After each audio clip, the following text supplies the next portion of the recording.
महाराष्ट्राचे गृहमंत्री, गृहसचिव आणि डायरेक्टर जनरल ऑफ पोलीस या तिघांना मी अपील करत आहे. डेक्कन पोलीस स्टेशनचे BR पाटील 2006मध्ये यांनी माझ्याविरुद्ध लाच घेऊन माझं घरदार लुटलं विलासराव देशमुखांच्या आदेशाप्रमाणे. UK यादव प्रभात पोलीस स्टेशन त्यांनी मला मारण्यासाठी सुपारी घेतली. जवाहर पोलीस स्टेशन दत्ता भोये यांनी मला कस्टडीत मारण्यासाठी लाच घेतली. ह्या सगळ्या पोलीस अधिकाऱ्यांच्या सगळ्या डेटा सगळ्या लिस्ट पाठवलेलं आहे. ज्यांनी सेटिंग केलं, राजकीय लोकांच्या सुपाऱ्या घेतल्या, गुन्हेगारांच्या सुपाऱ्या घेतल्या, अंडरवर्ल्डच्या सुपाऱ्या घेतल्या, कांचन चाटे ACP 2009मध्ये मुंडेंची सुपारी घेतली. या सगळ्या पोलीसवाल्यांची मी यादी तुम्हाला पाठवलेली आहे. तुमच्याकडे सगळा रेकॉर्ड आहे. या पोलीसवाल्यांची ते जिवंत असोत मृत असोत. दत्ता भोये मेला कोविडमध्ये, सोडून मेला. बाकीचे लोक रिटायर असेल कसे, त्यांच्या संपत्ती जप्त करा या पोलीस अधिकाऱ्यांच्या. अरे पोलीस अधिकाऱ्यांच्या मुलांसाठी मी पुण्याच्या CP ऑफिसला कार्यक्रम केला. मी 1 लाख रुपये खर्च केले. त्याचे पैसे मला RR पाटलांनी दिले नाहीत. जालन्यामध्ये पारधी समाजाची मुलं आणि पोलिसांची मुलं एकत्र येऊन त्यांच्यासाठी मी कार्यक्रम केला. त्याचं साधं धन्यवाद नाही. मला गुन्हेगार ठरवता तुम्ही, मला मारता. मुख्यमंत्र्यांचे आदेश, गृहमंत्र्यांचे आदेश, खाली CP हाकलून देतो आम्हाला. ते उद्धव कांबळे म्हणून CP होते, त्यांनी हाकलून दिलं. अरे छत्रपती संभाजीनगरचे SP होते, CP होते कुलकर्णी म्हणून. त्यांना मी बोललो होतो तुमच्या इथे हल्ला होणार आहे.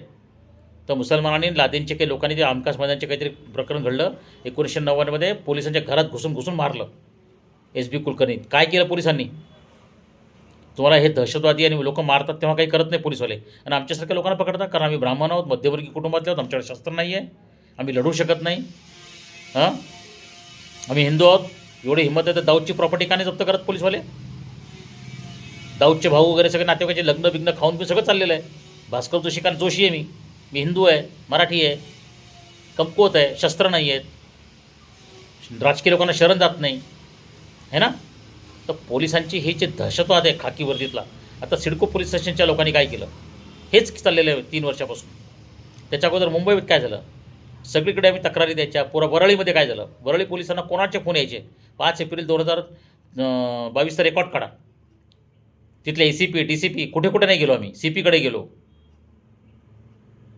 शहाजी उमप यांच्याकडे गेलो. कसे काय लोकांचे घरं लुटतात, डॉक्युमेंट लुटले गेले. नगर पोलीस स्टेशनला कंप्लेंट केली, काही झालं नाही. औरंगाबाद छत्रपतीला एक घर लुटलं गेलं 2005मध्ये, काही झालं नाही. आणि हे सगळे पोलीस अधिकाऱ्यांची नावं, सगळा डेटा तुमच्याकडे मी दिलेला आहे. सुपाऱ्या घेतात खाकी वर्दीमध्ये, संविधानाची नावं करतात आणि आम्हाला सांगतात कायदा हातात घेऊ नको. मी तुम्हाला सांगतो साहेब, ह्या सगळ्यांना पकडा, यांच्या प्रॉपर्टी जप्त करा. मी आता 24 तासात आत्महत्या करतो आहे. महाराष्ट्र पोलिसांच्या खाकी वर्दीवर जो कलंक बसणार आहे माझ्यामुळे, तो कधीही पुसला जाणार नाही. हा माझा शाप नाही, हे वास्तव आहे.